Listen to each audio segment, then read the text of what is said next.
ശ്രീ വാതിലടച്ച് തിരിഞ്ഞ ശേഷം അവളുടെ മുഖത്തേക്ക് നോക്കി ഇത്തിരി കടുപ്പത്തിൽ അവൻ വിളിച്ചു. അവിടെ ലച്ചുവിന്റെ സങ്കടം ഒന്നോടെ കൂടി.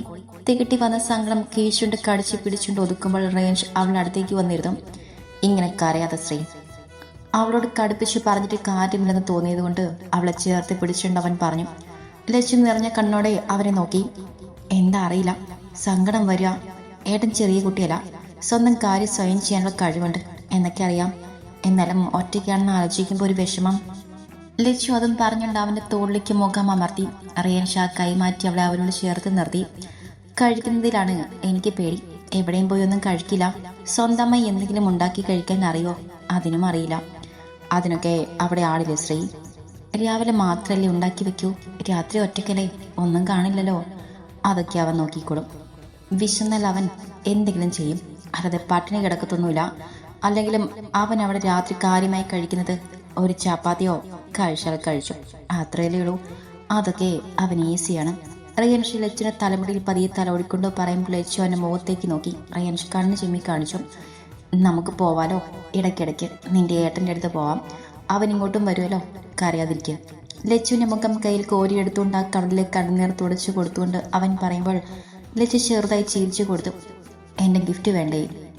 അവളുടെ ആ മൂടുന്നു മാറാൻ റയൻസ് ചോദിച്ചു. ലച്ചു മുഖം അമർത്തി തുടച്ചുകൊണ്ട് തല കുലുക്കി. റയൻസ് ബെഡിൽ നിന്നും എഴുന്നേറ്റ് പോയി ഷെൽഫിന്റെ ഡോർ തുറന്ന് 2 ചെറിയ ബോക്സ് കയ്യിലെടുത്തു. ശേഷം ഒരു കവറും. തുറന്നു നോക്ക്.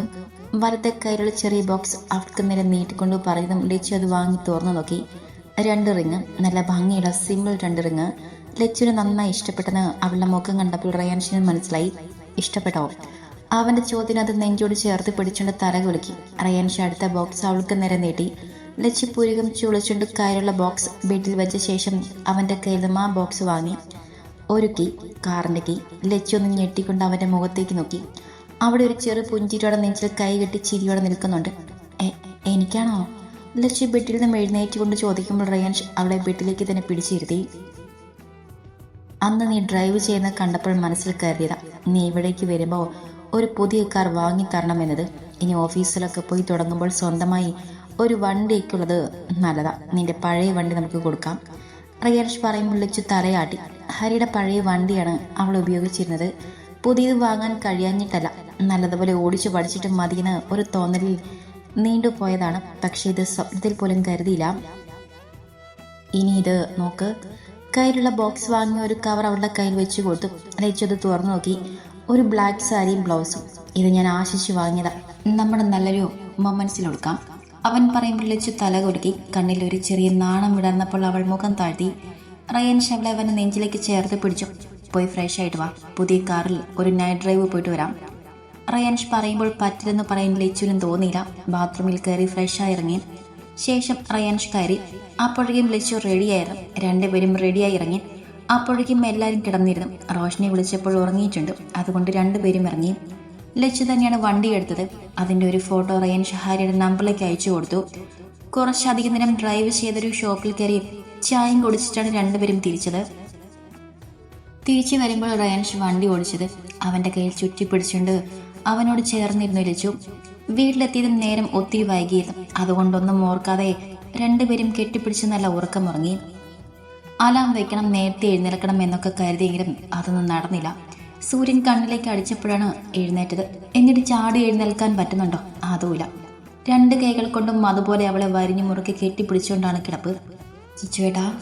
ലച്ചു അവനെ തട്ടി വിളിച്ചു. പതിയെ കൈ ഒന്ന് അയച്ചതും ലച്ചു വേഗം അവൻ്റെ കൈ മാറ്റി എഴുന്നേറ്റു. സമയം 8 ആയിട്ടുണ്ട്.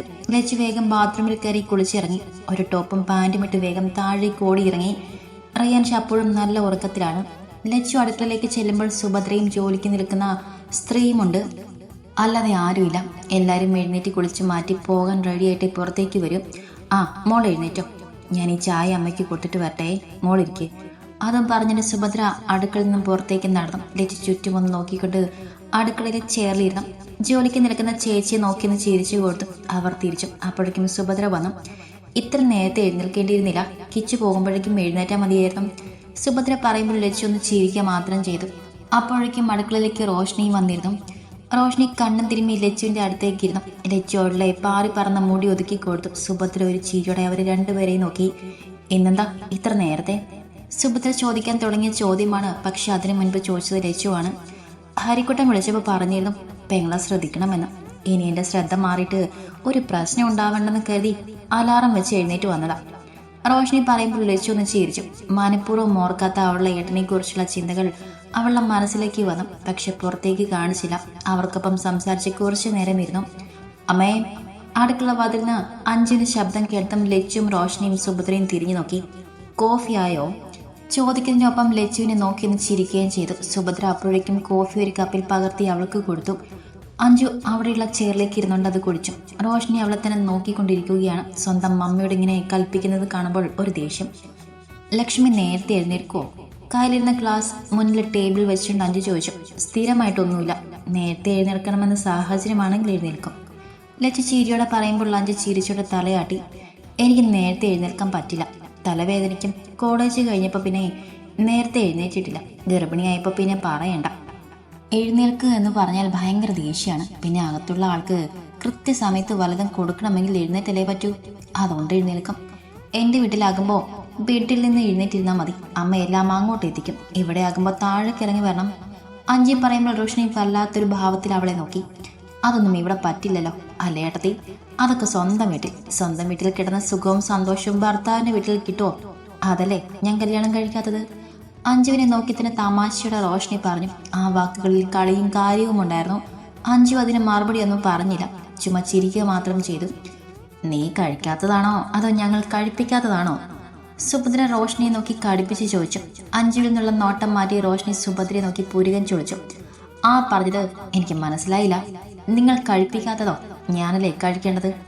എനിക്ക് ഒരാളെ ഇഷ്ടപ്പെട്ട മുന്നിൽ വന്ന് നിന്ന് കല്യാണം കഴിക്കണമെന്ന് പറഞ്ഞാൽ നിങ്ങൾ സമ്മതിക്കണം. എനിക്കങ്ങനെ തോന്നാത്ത കാലത്തോളം ഞാൻ എങ്ങനെ നടക്കും? അത് നിങ്ങൾ കഴിപ്പിക്കാത്തത് കൊണ്ടൊന്നുമല്ല. സുഭദ്രയെ നോക്കി പുച്ഛിച്ചുകൊണ്ട് പറയുമ്പോൾ സുഭദ്ര ഒന്നും മിണ്ടാതെ തല നല്ലതുപോലെ നാട്ടിക്കൊടുത്തു. ലച്ചു എല്ലാം കിട്ടിയൊരു ചിരിയോടെ ഇരുന്നു.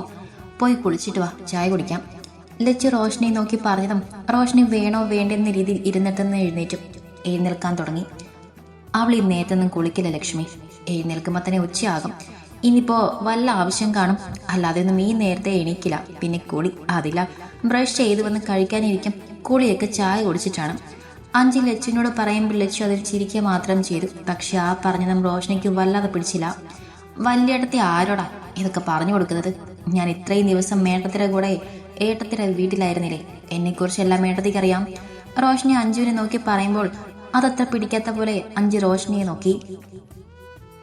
കുറച്ച് ദിവസം കൂടെ നിന്നെന്ന് കരുതി നിന്റെ എല്ലാം ലക്ഷ്മിക്ക് അറിയണമെന്നില്ലല്ലോ. കൂടുതൽ അറിയുന്നത് എനിക്കല്ലേ, ഞാനല്ലേ കുറെ കാലമായിട്ട് ഇവിടെ. എവിടെ?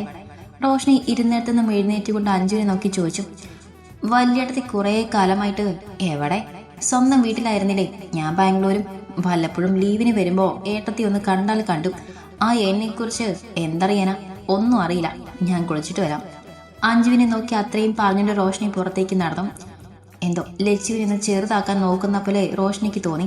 അതാണ് അങ്ങനെ പറഞ്ഞത്. Good morning. റോഷിനി അടുപ്പിൽ നിന്നും പുറത്തേക്ക് വന്നത് രുദ്ധിന്റെ മുന്നിലേക്കാണ്. മാറ്റി റെഡിയായിട്ടാണ് വരവ്. റോഷിനി അവനെ നോക്കി ചുണ്ടുകൂട്ടി. ഏട്ടൻ്റെ ആ അയ്യോ പാവം കൊഞ്ചുവിനെ എനിക്ക് തീരെ പിടിക്കണില്ല. സമയം കിട്ടുമോ ഒന്ന് ഉപദേശിച്ചേക്ക്. രുദ്ധിനെ നോക്കി ദേഷ്യത്തിൽ പറഞ്ഞിട്ട് അവൾ മുകളിലേക്ക് നടന്നു. രുദ്ധിനൊന്നും മനസ്സിലാവാതെ അവൾ പോയ വഴി നോക്കി ഡൈനിങ് ടേബിളിലേക്ക് ഇരുന്നു. അമ്മാ, ബ്രേക്ക്ഫാസ്റ്റ്. അടുക്കള ഡോറിലേക്ക് നോക്കി രുദ്രൻ ഉറക്ക വിളിച്ചു. സുഭദ്ര അപ്പോഴേക്കും ഓരോന്നുകൊണ്ട് ടേബിളിൽ വെച്ചു. പിന്നാലെ അഞ്ജുവും വന്ന് അവൻ്റെ അടുത്തിരുന്നു. നീ കഴിച്ചോ? അവൻ്റെ പ്ലേറ്റിലേക്ക് വിളമ്പിക്കൊണ്ട് അവൻ ചോദിച്ചു. ഞാൻ കോഫി കുടിച്ചു, ഇനിയിപ്പോൾ ഒന്നും വേണ്ട. അഞ്ജു പറയുമ്പോൾ രുദ്രൻ കഴിച്ചു തുടങ്ങി. മോളും മുറിയിൽ പൊക്കോ, കിച്ചു എഴുന്നേറ്റ് കാണും. അവൻ്റെ കഴിഞ്ഞാൽ രണ്ടാളും കഴിക്കാൻ വായോ. സുഭദ്ര പറയുമ്പോൾ രുദ്രൻ പ്ലേറ്റിൽ നിന്ന് തൻ്റെ മുഖം ഉയർത്തി ലച്ചുവിനെ നോക്കി ചിരിച്ചു. അവൾ തിരിച്ചും ചിരിച്ചു കൊടുത്തു. ഒരു പാവം കുട്ടിയ. ലച്ചു മുകളിലേക്ക് സ്റ്റെപ്പ് കയറുന്ന നോക്കി സുഭദ്ര പറഞ്ഞു. ഞാനെന്താ പാവല്ലേ? അഞ്ച് സുഭദ്രയെ നോക്കി മുഖം കയറ്റി പിടിച്ചുകൊണ്ട് ചോദിച്ചു. സുഭദ്ര അവളുടെ കവളിൽ പതിയെ തലോടി. എൻ്റെ രണ്ട് മരുമക്കളും പാവം. സുഭദ്ര ചിരിയോടെ പറയുമ്പോൾ അഞ്ജുവും രുദ്രനും ചിരിച്ചു. രുദ്രൻ ചിരിക്കുന്നുണ്ടെങ്കിലും മഞ്ജുവിൻ്റെ ആ ചോദ്യം അവൻ്റെ മനസ്സിൽ തട്ടി. നേരത്തെ റോഷിനി പറഞ്ഞ വാക്കുകളും അവൻ്റെ ചെവിയിൽ മുഴങ്ങി.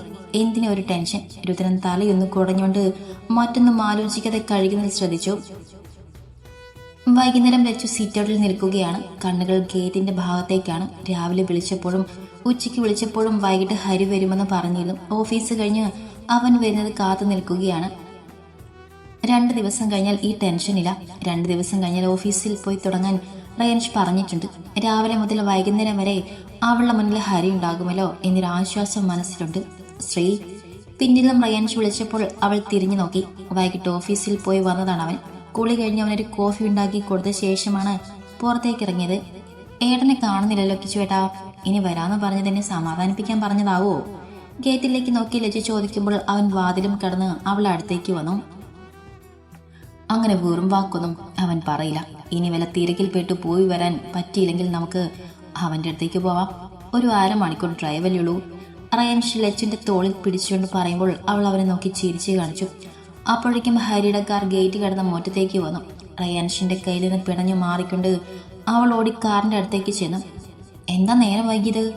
കാറിൽ നിന്നും ഇറങ്ങിയതും ലച്ചു അവൻ്റെ നെഞ്ചിലേക്ക് ചാരിക്കൊണ്ട് ചോദിച്ചു. ഹരി അവളെ വലത്തെ കൈ കൊണ്ട് ചേർത്ത് പിടിച്ചു. ഒപ്പം ഇടത്തെ കയ്യിലെ കവർ നേരെ പിടിച്ചു. ഇന്ന് ഒത്തിരി പണിയുണ്ടായിരുന്നു. ഭാര്യയും ഭർത്താവും എന്നെ കാത്തു നിൽക്കുമായിരുന്നോ?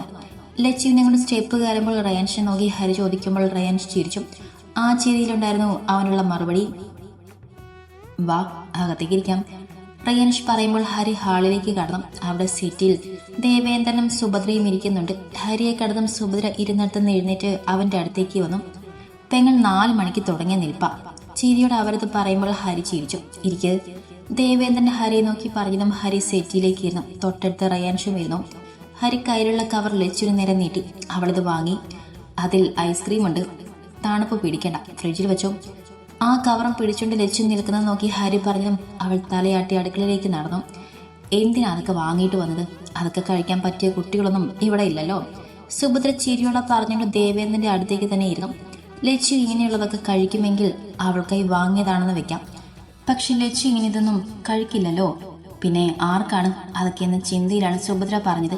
ഇനി വരുമ്പോൾ ഒരു ഫോർമാലിറ്റിക്ക് വേണ്ടി ഇങ്ങനെതൊന്നും വാങ്ങിക്കണ്ടെന്ന പോലെ. ഇവിടെ ഒരു കുഞ്ഞിയിലെ അവള് കഴിക്കുമല്ലോ, അവൾക്ക് വേണ്ടി വാങ്ങിയതാ. ഹരി ചിരിയോടെ പറയുമ്പോൾ ദേവേന്ദ്രനും സുഭദ്രയും പരസ്പരം നോക്കി നിന്ന് ചിരിച്ചു. അതിനാണെങ്കിൽ ഈ വാങ്ങിയതൊന്നും തികയില്ലെന്ന പോലെ. അങ്ങനെയാണെങ്കിൽ നല്ലതാ, കൊണ്ടുവതൊന്നും കളയേണ്ടി വരില്ല. ദേവേന്ദ്രൻ ചിരിയോടെ പറയുമ്പോൾ ഹരി ചിരിച്ചു. എവിടെ? ആളെ കാണുന്നില്ലല്ലോ, ഇവിടെ ഇല്ലേ? ചുറ്റുമൊന്ന് നോക്കി ഹരി ചോദിച്ചു. കുറച്ച് ദിവസം അവന്റെ വീട്ടിൽ നിന്ന് അളിയന്റെ അനിയത്തി. അവളെ തിരക്കുകയാണ് അവൻ. അതിലൊരു അസ്വാഭാവികതയും ആർക്കും തോന്നിയില്ല. ഇല്ല, ഇവിടെ ഇല്ല. ഇനി പഠിക്കാൻ ബാംഗ്ലൂരിലേക്ക് പോകുന്നില്ലെന്നും പറഞ്ഞു ഒരേ വാശ. കുറെ കാലമായി പറയുന്നു. അവിടെ അവൾക്ക് ശരിയാവുന്നില്ല. ഇനിയുള്ള പഠിത്തമൊക്കെ ഇവിടെ മതിയെന്നേ. അതുകൊണ്ട് അവളും രുത്തനും കൂടെ ഉച്ചയ്ക്ക് കോളേജിൽ പോയതാ. ഇതുവരെയും വന്നിട്ടില്ല. രണ്ടും എങ്ങോട്ടെങ്കിലും കറങ്ങാൻ പോയി കാണും. വല്ലപ്പോഴും അല്ലേ ഏട്ടന്മാരൊക്കെ അവൾക്ക് കയ്യിൽ കിട്ടും. അതൊക്കെ പരമാവധി മുതലാക്കും. സുഭദ്ര പറയുമ്പോൾ ഹരി അവന്റെ അടുത്ത് വന്നിരുന്ന ലച്ചുവിനെ ചേർത്ത് പിടിച്ചോണ്ട് ചിരിച്ചു. അതിനിടയിൽ മുത്തശ്ശനും മുത്തശ്ശിയും ഒക്കെ വന്നിരുന്ന ഹരിയോട് സംസാരിച്ചു. വിവാഹത്തിന്റെ അന്ന് രാത്രി ഹരിയോട് എനിക്ക് ഒത്തിരി മോശമായി സംസാരിക്കേണ്ടി വന്നിട്ടുണ്ട്. അതൊന്നും മനസ്സിൽ വെച്ചേക്കല്ലേ. ഹൈ, അതൊക്കെ അന്നത്തെ മാനസികാവസ്ഥയിൽ പറഞ്ഞു പോയതല്ലേ. അതൊക്കെ ഞാൻ മറന്നു. ഞാനും മോശമായിരുന്നില്ലല്ലോ. തിരിച്ച് ഞാനും പറഞ്ഞിട്ടുണ്ട്. അതൊക്കെ അന്നത്തെ ദേഷ്യവും അവസ്ഥയും കാരണമാണ്. മുത്തശ്ശൻ പൊറുക്കണം.